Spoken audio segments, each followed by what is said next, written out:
In this tutorial, I'm going to show you how I use two simple tools to create a painting. And today I'm going to be using the U tool on Photoshop. Now the reason why I like the U tool is because I use the U rectangular tool and the U elliptical tool to put down really simple geometric shapes to make a readable painting. And it's actually kind of similar to how I use a simple flat brush and a round brush when I gouache paint. So with this technique using the U tool and a simple hard round brush and smudging, I'm going to be practicing how I utilize my shape language with big, medium, and small shapes, and also play around with hard, firm, soft, and lost edges. And I'm going to show you how to do all that, so stay tuned. Right now what I'm doing is I'm just blocking in the quick line work, the foundation for my master study. And in this tutorial, I'm going to be doing a master study of the amazing Calvin Liang. You can see his painting on the right of a beautiful ocean scene. So I'm going to be doing a quick study of that. I want to show you how I use this technique in an Edgar Pain study. So in this study, I'm using the U tool, and I'm using the rectangle tool and the ellipse tool. And in this first stage, I'm just blocking in solid shapes of color, making sure that the values are more or less there, but I haven't done any smudging until here in this next step where you can see I'm starting to figure out where I can lose certain boundaries between shapes and therefore have crisper edges in other places. So now I'm pushing and pulling my painting in terms of edges. And I'm just going to keep doing that back and forth. You can see in this step, I've added a few more shapes, but I've also made sure to figure out where to keep some edges more lost in order to bring out other areas of the painting. And so I'll keep doing this. I'll keep building on, toggling between simplicity and complexity, and the changes will get more and more subtle, but I'm constantly building up my painting like a staircase, right? I've now added more complexity to the area in the ground, and by complexity I mean I'm adding more shapes, but I found that it was a little bit too busy, so I actually ended up simplifying the ground plane in the end, and of course adding the horse riders as the final touch. So here you can see with just a couple simple tools, the U tool and a hard brush and smudging, I was able to create a cohesive painting. So let's go back to the Calvin Liang study that I'm going to do. I've got my block in, and now I'm going to start using the U tool to block in solid shapes of color. Now, the reason why using the U tool is so effective is because you're using solid shapes, like no transparency, so you really get good at choosing the correct color of the correct value and hopefully the correct saturation, which affects the temperature of your color. So you can see that I'm using the rectangular tool now because I feel like the rectangular shape best describes the more angular rock shapes in the foreground. And I'm also now switching to my hard brush to just cut into those shapes and refine them, because I get it. The U tool is very restrictive. That's kind of the whole point of it though. And that's kind of the whole reason why I love it, because it's so restrictive. And I find that sometimes when you restrict yourself and just use a couple brushes, you learn a lot more about color and mark making that way.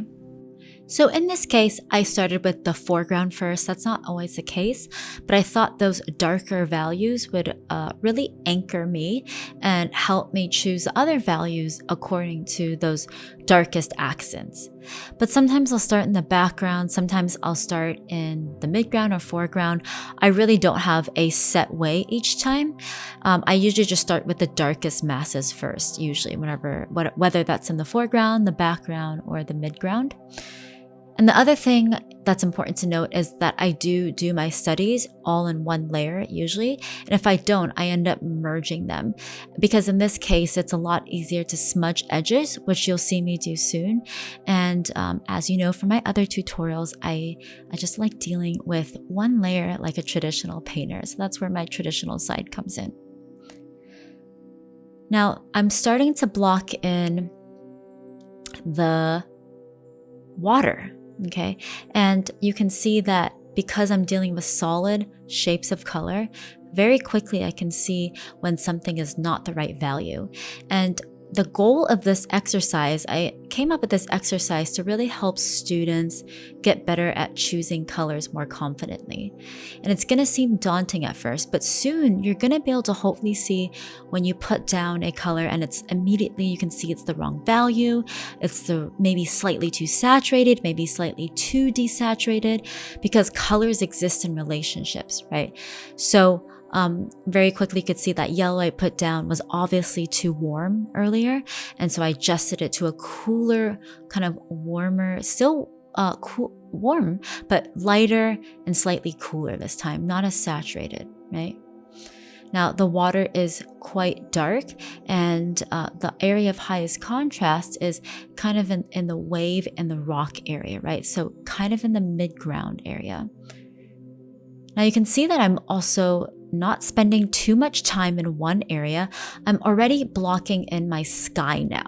Okay, so I want to really get all the main colors down so I can start assessing my colors in an ecosystem. That's how I look at it, right? They all influence each other. They all need each other. The grays need the more saturated colors. The more saturated colors need the grays. And to me, the faster I can put down my colors, the faster I can assess them against one another or with one another. So the sky has very subtle grays, okay? There's a little bit of warmth in that big cloud, but really it consists of these warmer and cooler blues that I'm trying to pinpoint right now. And it was quite tricky. I tend to pick colors that are actually too saturated, believe it or not. So I always have to kind of adjust and ask myself, okay, is that the right value, but it's too saturated? Do I need to desaturate it? Warm up the temperature? There's so many little questions that go on. But once you get fast at this, they really come immediately to you and you just know that's too warm, that's too cool. I need to lighten the value, I need to darken the value, etc., etc. So you can see right now with the clouds, I'm using the elliptical tool to block in those shapes because the clouds I feel like are more voluminous and more curvy. And so I'm using the elliptical tool to describe that shape language. Whereas in the rocks, as you recall earlier, I used the rectangle tool. So I will go back and forth, and obviously it looks kind of choppy because I haven't smudged any of my edges, okay? So right now I'm still putting down solid shapes of solid hard-edged shapes, and I haven't smudged yet, which is the fun part and the tricky part, okay? So this exercise is really multifold. It helps you practice putting down efficient shapes, a variety of shapes, the right proportion of shapes, and also helps you practice where to lose your edges and therefore group, and where to bring out certain edges and have contrast in edges and value. You can see now I've gone back to the hard brush earlier, and now I'm going back to the rectangular brush to just put those smaller mid-ground rocks. And even though it looks quite crude right now, I have the making of a base. I have the skeletons, the bones of a painting, right? So I'm happy with that. And now I can start smudging and losing edges, right? So I'm just using a smudge tool that I have in my tool presets that you can get in my course, Essentials of Painting, if you sign up on my site, TiffanyMang.com. And this is one of my favorite smudge brushes because it mimics oil paint, like traditional paint. So right now, what I'm doing is I'm actually even maybe over smudging, okay? So a little tip that I want to share with you is that sometimes you'll hear a lot of the time, don't overwork a painting, whatever that means. Like, don't overdo this, don't overdo that. But from my experience, I actually find that sometimes I need to overdo something in order to know when to rein back and where to rein back, right? If I'm always on the threshold of pushing but not quite there, I'm never really gonna know like how much I can add, which is valuable information, or how much I really don't need, which is also valuable information, and take that away, strip that away from the painting, right? So you can see here that I've done my first preliminary smudge pass, and now I'm going back to the hard brush, the round brush, hard round pressure size as the first brush at the top of my brush pack because I use it so much.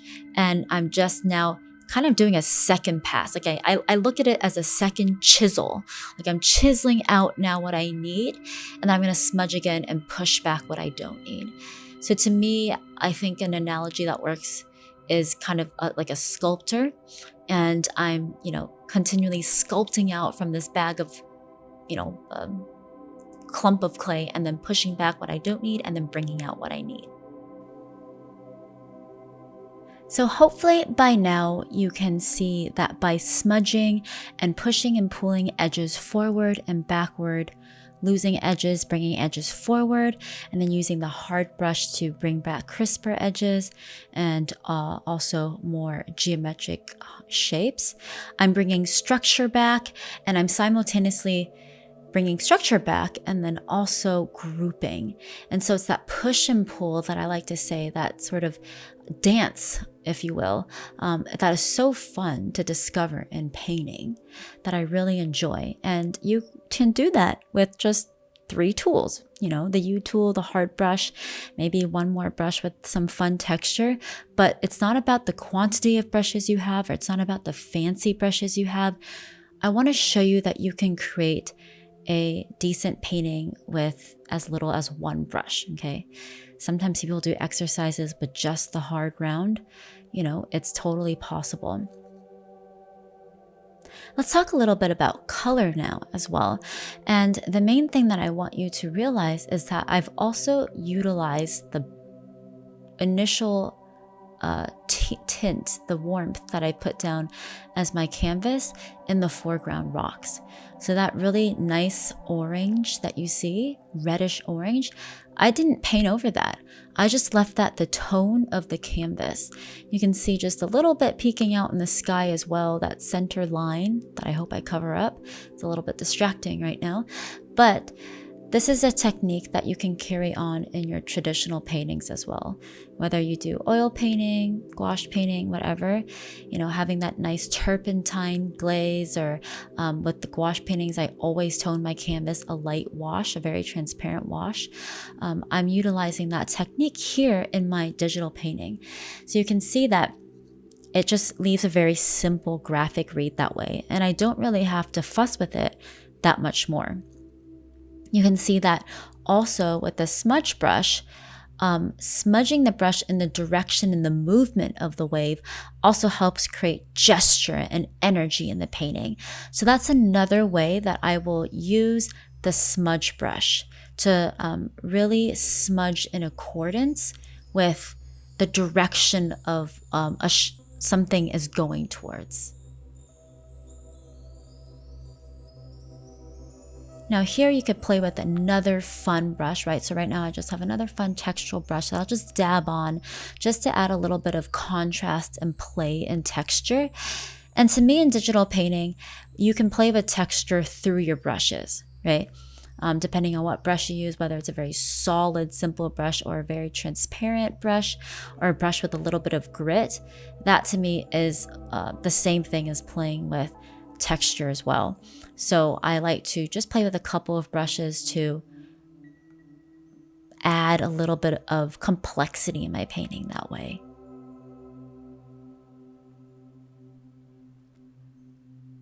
So as we're nearing the end of this quick study, I just want to note some of my color choices that I've made.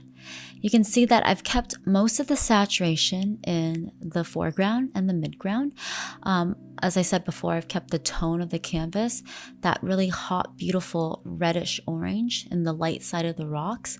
And as the rocks get further in the distance, I was picking more of a coolish, purplish blue shadow color for the shadow side of the rocks. Okay. And another thing I want to note is that for the waves, we tend to just go straight to white when we pick something that's really light.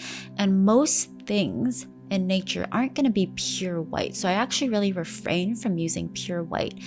I actually use kind of a grayish, warmish white and mixed with a lot of white, obviously, but it's still very far from pure white. And even those minute differences will make a big difference in your painting when you're color choosing that way. So really important to make a note of that because there's a lot of subtle differences. The other thing I want to note is I'm picking greenish blues in the water in the back, and then some slightly purplish blues in the foreground. So I'm getting a color temperature shift that way as well, from purplish blues to greenish blues, and it really helps to sell the distance of that ocean, right? And as I've mentioned before, the sky is also just consists of grays, but just a pop of warmth where the sun is hitting the clouds, right? That beautiful pinkish tone in the clouds. But note that it's really not as saturated as you think. And that was actually quite a tricky color to choose. The last thing I want to add here is I'm just adding little hints of pink in the wave, which you can kind of pick up in the original painting. So here you can see my final study. Now I want to note that it's important that the point of this study is not to get a perfect replica of the original painting, because that will take you forever, and quite frankly, it's hard to do with these limited tools. The point of this is to do a lot of these master studies so that through repetition and practice, you can get better at choosing colors. So if you're new to this, a tip that I have is to do quantity over quality. And I know that sounds kind of contradictory, but the more you do and you stop at a certain point, you go, all right, I'm going to move on to the next one and see what I can learn from the next study, versus obsessing over one study. You're going to learn a lot faster and more effectively that way. So give this study a try. Use the U tool and the hard brush. Let me know what you think. Drop a comment down below, DM me, and I'd love to hear from you. Also, if you enjoyed this video, my online course, Essentials of Painting, is out now on my site. And I talk about this and so much more about composition, value, edges, planar painting, all that good stuff. So definitely check out my course on my site for more info.